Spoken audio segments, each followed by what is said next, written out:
ദേശാഭിമാനി മുഖപ്രസംഗം 2024 ഫെബ്രുവരി 23. മിനിമം താങ്ങുവിലയിൽ മോദിയുടെ ഗ്യാരണ്ടി എവിടെ?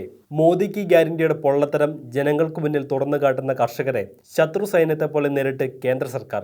അയോധ്യയിലെ രാമക്ഷേത്രം പ്രചാരണായുധമാക്കി വർഗീയ വേർതിരിവുണ്ടാക്കി പൊതു തെരഞ്ഞെടുപ്പിനെ നേരിടാനിരിക്കെ കർഷകർ പ്രക്ഷോഭരംഗത്തിറങ്ങിയത് മോദി സർക്കാരിനെ വല്ലാതെ വിറളി പിടിപ്പിച്ചിരിക്കുകയാണ്. 2014 ലോക്സഭാ തെരഞ്ഞെടുപ്പ് സമയത്ത് സ്വാമിനാഥൻ കമ്മീഷൻ ശുപാർശ പ്രകാരം ഉൽപ്പാദന ചെലവിനേക്കാൾ 50% ഉയർന്ന മിനിമം താങ്ങുവില നിശ്ചയിച്ച് കാർഷികോൽപ്പന്നങ്ങൾ സർക്കാർ സംഭരിക്കുമെന്ന് നരേന്ദ്രമോദി ഉറപ്പു നൽകിയിരുന്നു.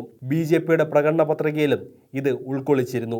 10 വർഷത്തെ ഭരണത്തിന് ശേഷം മറ്റൊരു തെരഞ്ഞെടുപ്പിനെ നേരിടുമ്പോഴും 2014 ഉറപ്പ് നടപ്പാക്കാതെ മോദിയുടെ ഗ്യാരണ്ടി ചവറ്റുകൊട്ടയിലാണ്.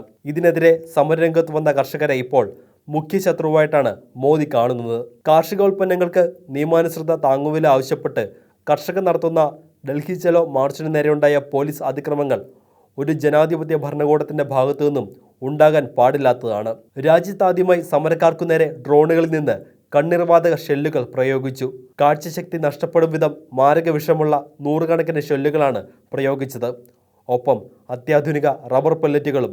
മുന്നറിയിപ്പില്ലാതെ കർഷക മാർച്ചിന് നേരെ നടത്തിയ വെടിവെപ്പിൽ പഞ്ചാബ് സ്വദേശിയായ കർഷകൻ കൊല്ലപ്പെട്ടു.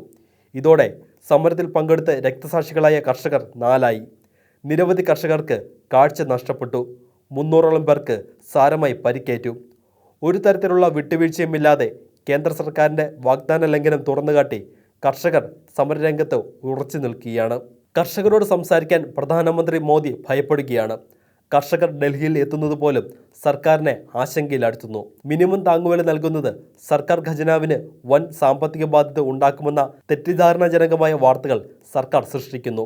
4 തവണ നടന്ന ചർച്ചകളിലും കർഷകരുടെ ആവശ്യങ്ങൾ അംഗീകരിക്കാൻ തയ്യാറാകാത്ത സർക്കാർ കർഷക സംഘടനകളെ ജാതി മതാടിസ്ഥാനത്തിൽ വിഘടിപ്പിക്കാനാണ് ശ്രമിക്കുന്നത്.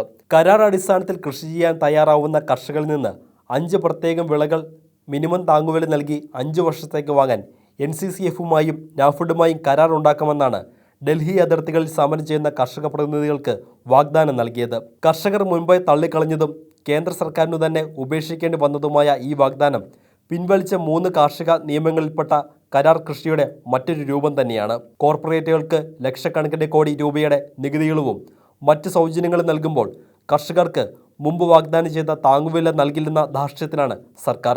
രാജ്യത്തെ 20 കോടിയോളം വരുന്ന കർഷകർ നേരിട്ടും ജനസംഖ്യയിലെ 45% പേർ പ്രത്യക്ഷമായും ബന്ധപ്പെടുന്ന മേഖലയാണ് കൃഷി. ഇന്ത്യൻ ഗ്രാമീണ മേഖല ഏതാണ്ട് പൂർണ്ണമായും കാർഷിക അനുബന്ധ വ്യവസായങ്ങളെ ആശ്രയിക്കുന്നു.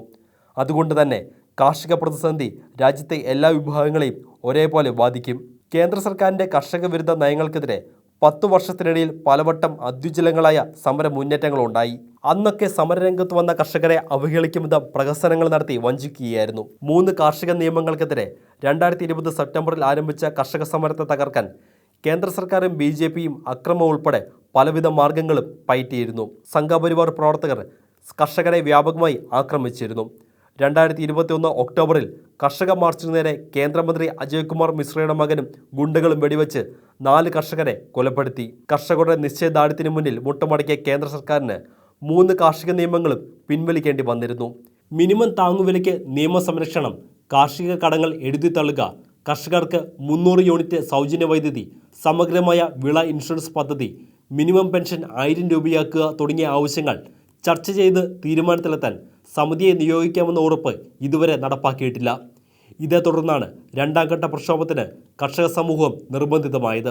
കർഷകരുമായുള്ള ഒത്തുതീർപ്പ് വ്യവസ്ഥകളും ചർച്ചകളിലെ തീരുമാനങ്ങളും നടപ്പാക്കുന്നതിനു പിന്നിൽ കോർപ്പറേറ്റുകളുടെ താൽപ്പര്യമാണെന്ന് പകൽ പോലെ വ്യക്തമാണ്.